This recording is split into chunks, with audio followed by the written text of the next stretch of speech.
नमस्कार, देवभूमि समाचार में आप सभी का स्वागत है। मैं हूं आपके साथ रक्षंदा खान। आगे आप मेरे साथ देखेंगे उत्तराखंड की तमाम छोटी बड़ी खबरें विस्तार से, लेकिन उससे पहले नजर डालते हैं इस वक्त हेडलाइंस पर। देश में कल लागू होंगी जीएसटी की नई दरें। नवरात्रि के पहले दिन सस्ते हो जाएंगे रसोई से लेकर ऑटोमोबाइल तक के सामान। सीएम धामी ने बताया ऐतिहासिक फैसला। देहरादून में सेवा पखवाड़ा कार्यक्रम के तहत नमो युवा रन का फ्लैग ऑफ। सीएम धामी ने युवाओं के साथ लगाई दौड़। 2 नवंबर को आदि कैलाश मैराथन का होगा आयोजन। नकल माफिया हाकम सिंह पर फिर कसा गया शिकंजा। यूके SSS एग्जाम से पहले हाकम समेत 2 आरोपी गिरफ्तार। परीक्षा में पास कराने के लिए अभ्यर्थियों से मांगे थे 15-15 लाख रुपए। उत्तराखंड में यूके SSS पेपर लीक होने की चर्चा। बेरोजगार संघ ने किया बड़ा दावा। कथित ऑडियो और क्वेश्चन पेपर का दिया हवाला।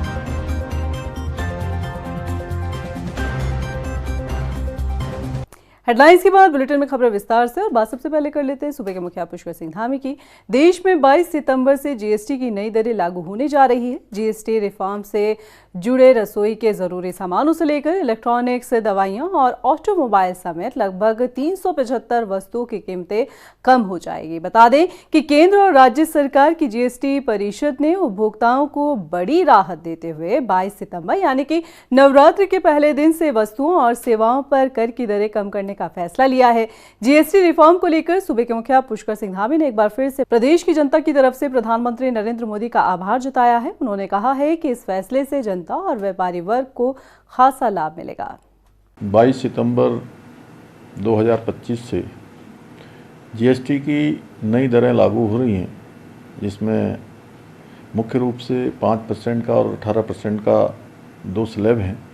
मैं आदरणीय प्रधानमंत्री जी का इस क्रांतिकारी निर्णय के लिए, ऐतिहासिक निर्णय के लिए उत्तराखंड की देवतुल्य जनता की ओर से उनका बहुत आभार व्यक्त करता हूं, उनका धन्यवाद करता हूं।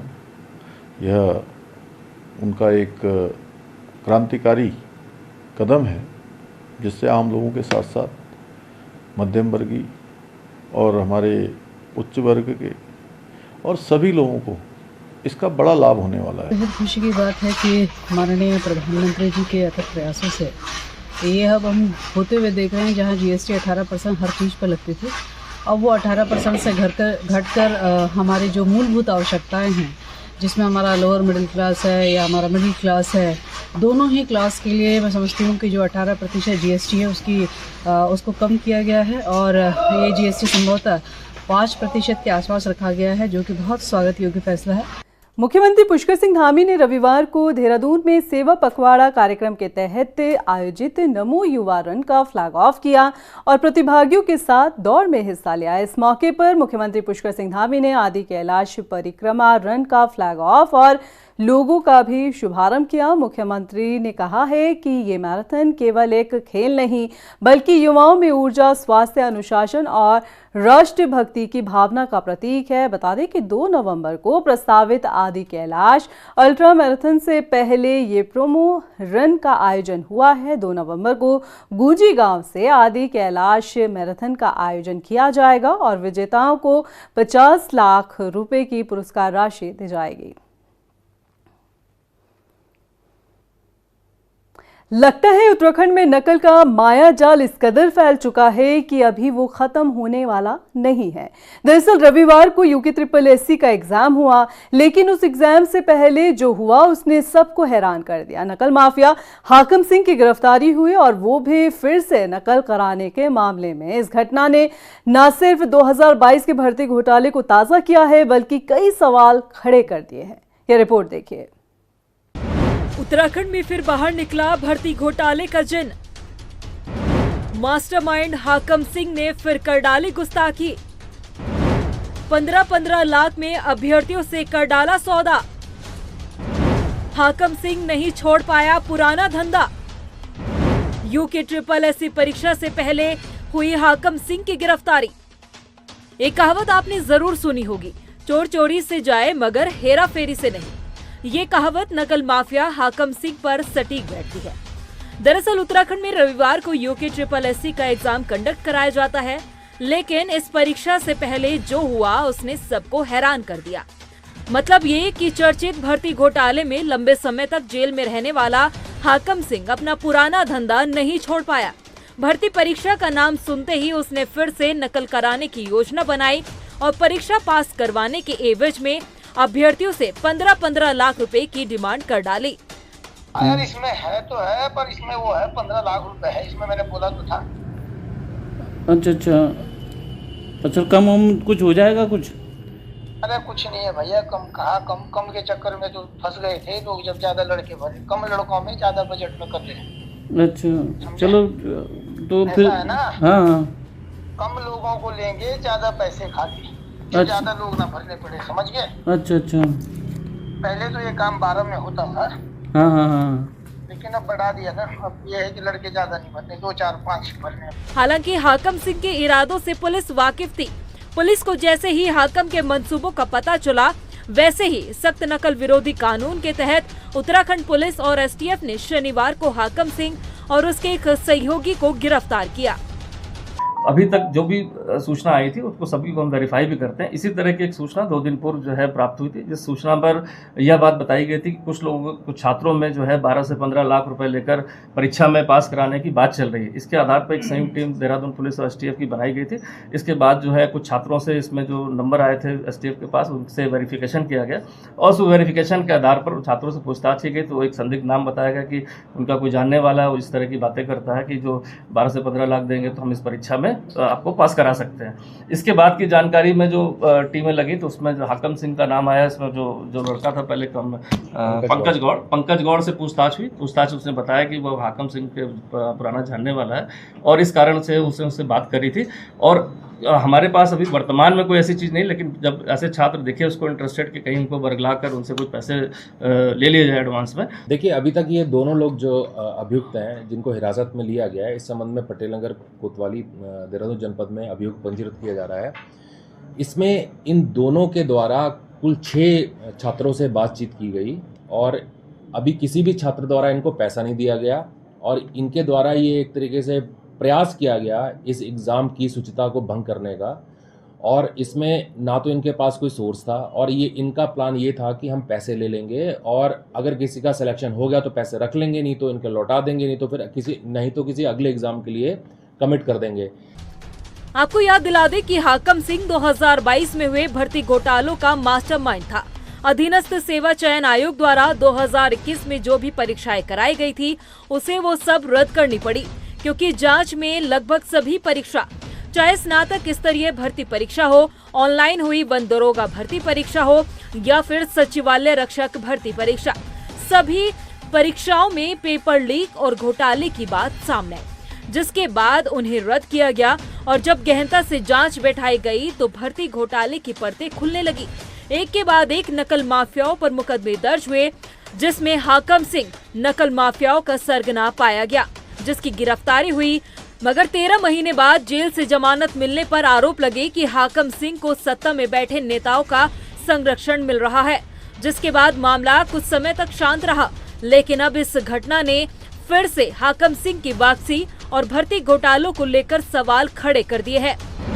क्या वाकई नकल माफियाओं को किसी का संरक्षण मिल रहा है, जो फिर से हाकम सिंह ने ये गुस्ताखी की है?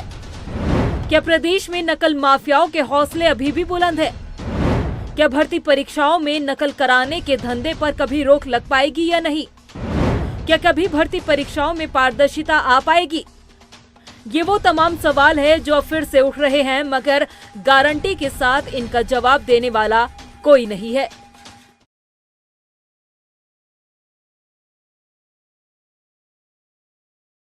उत्तराखंड में एक बार फिर से पेपर लीक होने की बात सामने आई है। रविवार को आयोजित किए गए UKSSC का पेपर पहले ही लीक होने का दावा बेरोजगार संघ ने किया है। क्या कुछ पूरा मामला है, आइए इस रिपोर्ट में देखते हैं। इस तरीके से पेपर बाहर आ रहे हैं परीक्षा हॉल से। परीक्षा के हॉल के अंदर फोटो खींची जा रही है एडमिट कार्ड की। वजह क्या है? उत्तराखंड में भर्ती परीक्षाओं में धांधली और पेपर लीक की घटनाएं कब रुकेंगी, ये कह पाना थोड़ा मुश्किल हो गया है, क्योंकि सख्त नकल विरोधी कानून के बावजूद रविवार को UKSSC के पेपर लीक होने की बात सामने आई। बेरोजगार संघ ने दावा किया है कि परीक्षा केंद्रों पर 11 बजे एग्जाम शुरू हुआ और उनके पास 11:30 बजे ही पेपर का एक पूरा सेट पहुंच चुका था। और जैसे ही परीक्षा खत्म हुई तो उन्होंने उस पेपर का मिलान किया, जिसके बाद खुलासा हुआ कि परीक्षा पेपर और लीक पेपर सेम है। बेरोजगार संघ का कहना है कि पेपर का एक पूरा सेट पहले ही बाहर आ चुका था, जिसकी उन्होंने तस्वीरें भी सोशल मीडिया पर पोस्ट की है। देखिए, ये आरोप नहीं है, ये सब कुछ जो है मीडिया के सामने हम रख चुके हैं। ये पेपर आज जो है स्नातक स्तर का पेपर आज हुआ था और ये 11 बजे से 1 बजे इस पेपर की टाइमिंग थी, लेकिन 11:35 पर ये पेपर बाहर आ जाता है। यानी कि इस पेपर की पूरी जो गोपनीयता थी वो भंग हो चुकी है। और यहां तक कि साहब जो हमने इसका मिलान किया है तो इसमें कई क्वेश्चन मिल रहे हैं। कई क्वेश्चन क्या है, लगभग पूरा पेपर ही जो है मिल रहा है। लेकिन सबसे बड़ा सवाल ये है कि जब प्रदेश के युवाओं ने पूरी मांग की थी इनसे कि आप 21 तारीख का जो एग्जाम है उसको कैंसिल किया जाए, क्योंकि पूरे प्रदेश में आपदा थी।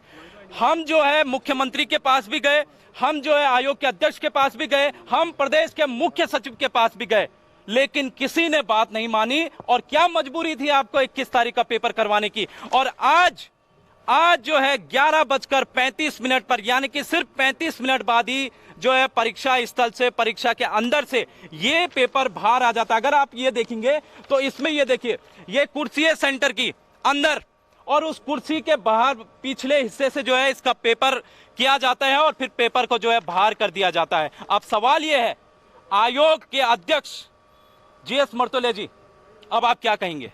अब ऐसे में सवाल खड़े होते हैं कि क्या उत्तराखंड में नकल का मकड़ जाल इस कदर फैल चुका है कि उस पर काबू पाना मुश्किल हो गया है? क्या नकल माफियाओं को सख्त नकल विरोधी कानून का भी डर नहीं रहा? क्या इसी तरह नौजवानों के भविष्य से ये नकल माफिया खेलते रहेंगे? आखिर इन नकल माफियाओं को किनका संरक्षण मिल रहा है?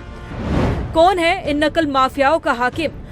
और युवाओं को अब कैसे इंसाफ मिलेगा? पेपर लीक होने के दावे के बाद फिर से ये तमाम सवाल शासन प्रशासन से पूछे जा रहे हैं, लेकिन शायद इस बार भी जवाब में सिर्फ सड़कों पर आंदोलन मिले और फिर कोई नया कानून। सैनिक कल्याण मंत्री गणेश जोशी ने देहरादून के गढ़ी कैंट में नायक सूबेदार सुजीत कुमार प्रधान के पार्थिव शरीर पर पुष्पचक्र अर्पित कर उन्हें श्रद्धांजलि दी।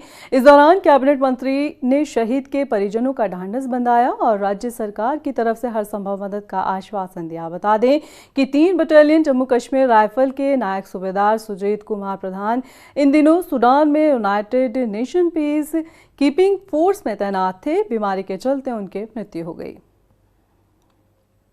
टिहरी जिले में पुलिस की बर्बरता से जुड़ा एक सनसनीखेज मामला सामने आया है। यहां एक युवक केशव थलवाल ने पुलिस कर्मचारियों पर गंभीर आरोप लगाए हैं और आरोप ऐसे जिसे सुनकर हर कोई हैरान हो जाए।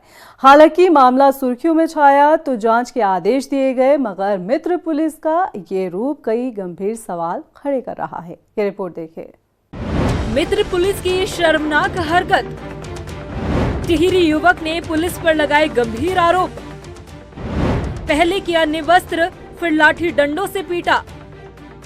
मानवता की सारी हदों को किया पार। अब होगी मामले की जांच। थप्पड़ मारे मेरे को नंगा किया और लातों से मारने लगा मेरे को। फिर सबके जूते चटवाए उसने मेरे से। यूं तो उत्तराखंड पुलिस को मित्र पुलिस का दर्जा दिया गया है, लेकिन मित्र पुलिस का दर्जा रखने वाली उत्तराखंड पुलिस पर ऐसे गंभीर आरोप लगे हैं जो खाकी वर्दी को दागदार कर रहे हैं। मामला टिहरी से सामने आया है, जहां टिहरी के लमगांव के पीड़ित युवक ने जेल से 3 महीने के बाद छूटने पर पौड़ी पहुंचकर अपनी आपबीती सुनाई। युवक ने बताया कि बीती 9 मई की शाम को वो मसूरी रोड पर टहल रहा था और इसी दौरान एक कार में लमगांव के थाना अध्यक्ष और 2 SI आए और SSP ने बुलाया है ये कहकर उसे गाड़ी में बैठाया गया, लेकिन SSP के पास ले जाने के बजाय कोतवाली नई टिहरी के कोटी कॉलोनी चौकी ले गए, जहां मानवता की सभी हदों को पार किया गया और निर्ममता से उसकी पिटाई की गई। पुलिस ने निवस्त्र कर डंडे और बेल्ट से पीटा। इतना ही नहीं, अमानवीय व्यवहार करते हुए उसे थूका हुआ पानी पिलाया गया और जूते चाटने को मजबूर किया गया। आइए आपको खुद ही सुनाते हैं ये युवक की आपबीती। 9 मई को मैं मसूरी रोड पे जा रहा था घूमने। चंबा में काम करता था ना मैं, तो मसूरी रोड पे जा रहा था घूमने के लिए। तो 2 लोग आए पीछे से स्विफ्ट कार पे और गाड़ी के अंदर धकेलने लगे मेरे को। मैं चिल्लाया, मैंने कहा कौन? ऊपर से एक छत के ऊपर से एक औरत ने भी देखा था और फिर ये बोलने लगी तूने एसएसपी को शिकायत दे रखी और एसएसपी ने तेरे को मिलने के लिए बुला रखा। तो मैंने शिकायत दे रखी थी सच में, मैंने सोचा सच में बुलाया होगा इन्होंने। फिर ले गए मेरे को, कद्दू खाल तक ले गए मेरे को। फिर आधे रास्ते में इन्होंने इंस्पेक्टर धर्मेंद्र रोंतेलक और बाबू खान को फोन भी किया इन्होंने कि भाई अब इसको कौन से रास्ते से लाना है। फिर रास्ता इनको मिला नहीं शॉर्टकट, फिर ये वापस से चंबा के रास्ते से ही लाए मेरे को और फिर ये ले गए मेरे को कोटी कॉलोनी पुलिस स्टेशन में। यहाँ थोड़ी देर में बैठा, फिर थोड़ी देर बाद वहाँ आया धर्मेंद्र रोंतेला इंस्पेक्टर और जैसे ही वो आया थप्पड़ मारे मेरे को नंगा किया और डंडे से बेल्ट से मार के जब मेरी पेशाब निकल गई तब ये इंस्पेक्टर धर्मेंद्र रोंतेला बोलते हैं कि अभी इस पेशाब को पी की। फिर जब मना किया तो फिर उन्होंने पीटा, फिर मैंने पीनी पड़ी वो मजबूरी में पेशाब पी। फिर मारते गए। फिर वहाँ कुछ देर बाद वो आया इंस्पेक्टर वो सब इंस्पेक्टर बाबू खान आया, संजीत कुमार आए और जैसे ये बाबू खान आया तो लातों से मारने लगा मेरे को। फिर वो सबके जितने भी पुलिस वाले थे वहाँ इंस्पेक्टर धर्मेंद्र रोंतेला बोला आप सबके जूते चाट गए। फिर सबके जूते चटवाए उसने मेरे से। जो ये मेन तो लमगांव पुलिस थी और ये चंबा पुलिस वाले जो मेरे को गाड़ी में बिठा के लाए, जिन्होंने मेरे किडनैप किया और जो कोटी कॉलोनी पुलिस स्टेशन में ले गए। दो थे ये ऐसे नॉर्मल कपड़ों में आ रखे थे और ये जो कोटी कॉलोनी पुलिस स्टेशन के जो भी होंगे पुलिस वाले, इनको भी मतलब सस्पेंड होने चाहिए और ये भी लमगांव के भी और ये चंबा पुलिस के भी सस्पेंड होने चाहिए और जांच होनी चाहिए इसमें अच्छे तरीके से, या तो सीबीआई जांच हो या फिर और इनका नार्को टेस्ट भी हो इनका। वहीं जब ये पूरा मामला सुर्खियों में आया और पीड़ित युवक की आपबीती का एक वीडियो सोशल मीडिया पर वायरल हुआ तो पुलिस की तरफ से बयान सामने आने लगे। टिहरी के एसएसपी का कहना है कि युवक पर पहले से ही 5 मुकदमे दर्ज है, लेकिन इन आरोपों के बाद पुलिस कर्मियों पर जांच बैठाने के आदेश दे दिए गए हैं। केशव थलवाल के विरुद्ध अभी तक 5 मुकदमे अलग अलग जनपदों में दर्ज हैं। इनका पूर्व में भी इस तरह का इतिहास रहा है कि इनके द्वारा निराधार आरोप पुलिस पर और अन्य व्यक्तियों पर सोशल मीडिया के माध्यम से पूर्व में भी लगाए जाते रहे हैं। लेकिन क्योंकि ये जो आरोप लगाए गए हैं ये काफ़ी संगीन हैं और इसकी एक निष्पक्ष जांच होनी आवश्यक है, इसी को देखते हुए आईजी रेंज सर के द्वारा इसकी जांच अन्यत्र जनपद में स्थानांतरित की गई है। साथ ही जिन पुलिस कर्मियों पर इस प्रकार के आरोप लगाए गए हैं उनको भी मेरे द्वारा अन्यत्र थानों में स्थानांतरित किया जा रहा है। मेरा सभी से अपील रहेगी कि जिसके पास भी इस प्रकरण से संबंधित कोई साक्ष्य हैं तो शीघ्र अतिशीघ्र जांच अधिकारी के पास अपने बयान दर्ज कराएं और अपनी साक्ष्यों को दें। साथ ही बिना किसी प्रामाणिकता के किसी भी प्रकार की वीडियो को अथवा मैसेज को सर्कुलेट ना करें। इस पूरे प्रकरण में बवाल होता देख आईजी गढ़वाल राजीव स्वरूप ने एसएसपी टिहरी से रिपोर्ट तलब की है और जांच टिहरी पुलिस से हस्तांतरित कर पौड़ी पुलिस को सौंपी गई। आईजी गढ़वाल ने कहा कि जांच के बाद मामले में कड़ी कार्रवाई अमल में लाई जाएगी। देखिए ये प्रकरण जो है वो सोशल मीडिया के माध्यम से ये संज्ञान में आया था। मामले में जो युवक ने जो आरोप लगाए हैं उसकी गंभीरता को देखते हुए रेंज लेवल से संबंधित जनपद प्रभारी एसएसपी टिहरी को ये निर्देशित किया गया था कि इसकी पूरी गहनता से इसमें जांच करें। जांच के दौरान में प्रथम दृष्टया ये भी लगा है कि जो युवक जो आरोप लगा रहा है इसके विरुद्ध भी कई मुकदमे जो हैं वो पंजीकृत हैं और पहले से भी ये सोशल मीडिया में इसी तरह के आरोप लगाते हैं। लेकिन इस बार जो उन्होंने जो आरोप लगाया है, जो डायरेक्ट पुलिस कर्मियों पे आरोप लगाया है, तो इसके लिए सघन जांच के आदेश मेरे द्वारा एसएसपी टिहरी को दे दिए गए हैं। मामले में जांच के आदेश तो दे दिए गए, मगर इस अमानवीय व्यवहार को लेकर उत्तराखंड पुलिस पर गंभीर सवाल खड़े होते हैं। अब देखना ये होगा कि जो आरोप मित्र पुलिस पर लगे हैं आखिर उनमें कितनी सच्चाई है।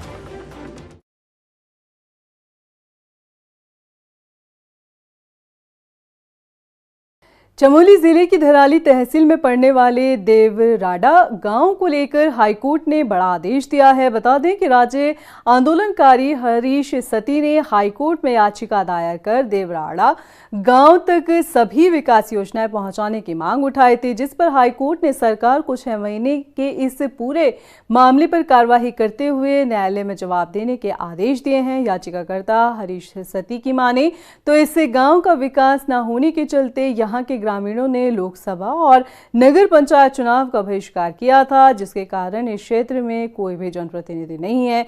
ऐसे में ना तो स्थानीय लोगों की समस्या का समाधान हो पाता है और ना ही गांव तक विकास कार्य पहुंच पा रहे हैं।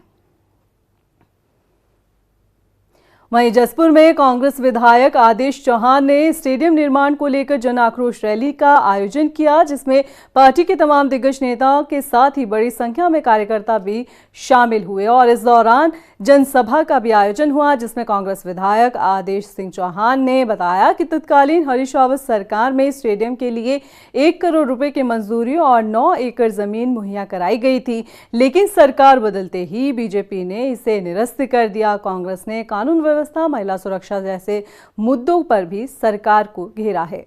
तो आप देखिए, जिस बात को मैंने लगभग 5 साल 6 साल पहले मुद्दा उठाया था कि जसपुर में उधम सिंह नगर में बल्कि कि नशे का कारोबार बढ़ता जा रहा है, इसको रोका जाए। तत्कालीन उस टाइम एसएसपी, उस टाइम सीओ जो भी एडिशनल थे, पुलिस, सबको मैं आगाह करता रहा। विधानसभा सदन में भी मैंने उठाया कि नशे का कारोबार बढ़ रहा है, प्रशासन इसको रोके, लेकिन प्रशासन मूक दर्शक बना रहा और मैंने ये तक कहा था कि कहीं ऐसा ना हो उल्टा पंजाब बन जाए। और आज वही हो रहा है कि 6 महीने में 6 हत्या। एक अभी तो हद हो गई, 13 साल की एक बच्ची और उसके साथ बलात्कार होता है और उसकी हत्या कर दी जाती है। एक 72 साल की एक महिला जिसका केस अभी नहीं खुला, उसकी कुंडल नशेड़ियों ने उसके कुंडल छीने उसकी हत्या कर दी। कांग्रेस के शासनकाल में कांग्रेस सरकार ने पूरे उत्तराखंड की हर क्षेत्र में विकास योजनाओं पर नकल पर जाने का काम किया, लेकिन विगत वर्षों में भारतीय जनता पार्टी के राज में वो जो विकास का एजेंडा है, जो विकास योजनाएं हैं, वो पूरे बस्ते में भारतीय जनता पार्टी ने डाल दी। 22 सितंबर से शुरू होने वाले शारदीय नवरात्र को लेकर रुद्रपुर के बाजारों में रौनक देखने को मिल रही है। ग्राहकों में खरीदारी को लेकर उत्साह नजर आ रहा है। लोग खरीदारी के लिए बाजार पहुंच रहे हैं। श्रद्धालु मां की मूर्ति, लाल चुनरी, घी, रोली, पान, नारियल आदि पूजा की सामग्री खरीद रहे हैं। तस्वीरों में आप देख सकते हैं कि बाजार में दुर्गा मां सहित तमाम देवी देवताओं की मूर्तियां हैं। लोग नारियल, चुन्नी, प्रसाद, पंचमेवा, पान, सुपारी, ध्वजा, नारियल ये सब लेकर के जा रहे हैं। माता की मूर्ति मिट्टी में भी जा रही है, माता की मूर्ति पत्थर में भी काफ़ी लोगों ने पसंद करी है इस बार, और लोग दिया वगैरह काफ़ी लेके जा रहे हैं। अच्छा घी लोग यूज़ करते हैं, बहुत अच्छी राह पर चलते हुए और अच्छा सामान लोग मांग रहे हैं। नवरात्रों को लेकर अच्छा खासा उत्साह है, मुझे भी है और मैंने देखा कि बाकी लोगों को भी काफ़ी अच्छा शॉपिंग में लगे हुए हैं बाकी लोग भी। मैं भी आज अपने घर के मंदिर के लिए यहाँ से मूर्तियाँ परचेज करने आई हूँ, क्योंकि हर बार नवरात्रों में लगता है कि कुछ नया होना चाहिए घर में, तो इसीलिए खूब अच्छे से शॉपिंग की जा रही है। मेरा अपना भी मार्ट है, मेरे यहाँ भी बहुत से लोग आ रहे हैं शॉपिंग के लिए, नवरात्रों की परचेजिंग के लिए, तो बहुत अच्छा लग रहा है देखकर। वहीं रुद्रपुर स्थित जिला अधिकारी कार्यालय में बंगाली समाज ने अपनी 4 प्रमुख मांगों को लेकर धरना प्रदर्शन किया। इस दौरान बड़ी संख्या में बंगाली समाज के लोग शामिल हुए और शांतिपूर्ण तरीके से अपनी आवाज को बुलंद किया और समिति के अध्यक्ष दिलीप अधिकारी समेत तमाम प्रतिनिधि मंडल ने जिलाधिकारी को मुख्यमंत्री पुष्कर सिंह धामी के नाम ज्ञापन सौंपा। ज्ञापन में बंगाली समाज को अनुसूचित जाति का दर्जा देने, बंगाली छात्र छात्राओं के लिए विशेष छात्रवृत्ति का आयोजन शुरू करने और शिक्षा प्रणाली में बंगाली भाषा को एक विषय के रूप में शामिल करने का मुद्दा उठाया गया, जिससे सर्वप्रथम हमारे जो है एससी का दर्जा जो 3 जातियों को मिलना चाहिए था, जो पूर्व और कई राज्यों में मिलता है, उनके लिए हमने मांग किया एससी का दर्जा दी जाए एवं हमारे बच्चों को जो वजीफा मिलता था वजीफा दिया जाए, और हमारे जो है बंग भाषा जो बंगाली भाषा जो कई स्कूल जो हमारे बंगाली क्षेत्र में है उनमें टीचर नहीं है, इसलिए हमने टीचर की मांग करी है। और चौथा मांग हमारा ये है कि जो छात्रवृत्ति मिलती थी एक जो हमारे एक गुरुचंद स्मृति के नाम से वो बंद हो गया, उसको चालू किया जाए और बंग भवन का निर्माण चालू कर दिया जाए। अभी के लिए फिलहाल इतना ही, मुझे दीजिए इजाजत, लेकिन चलते चलते नजर डालते इस वक्त की हेडलाइंस पर। नमस्कार। देश में कल लागू होंगी जीएसटी की नई दरें। नवरात्र के पहले दिन सस्ते हो जाएंगे रसोई से लेकर ऑटोमोबाइल तक के सामान। सीएम धामी ने बताया ऐतिहासिक फैसला। देहरादून में सेवा पखवाड़ा कार्यक्रम के तहत नमो युवा रन का फ्लैग ऑफ। सीएम धामी ने युवाओं के साथ लगाई दौड़। 2 नवंबर को आदि कैलाश मैराथन का होगा आयोजन। नकल माफिया हाकम सिंह पर फिर कसा गया शिकंजा। यूके SSSC एग्जाम से पहले हाकम समेत 2 आरोपी गिरफ्तार। परीक्षा में पास कराने के लिए अभ्यर्थियों से मांगे थे 15-15 लाख रुपए। उत्तराखंड में यूके SSSC पेपर लीक होने की चर्चा। बेरोजगार संघ ने किया बड़ा दावा। कथित ऑडियो और क्वेश्चन पेपर का दिया हवाला।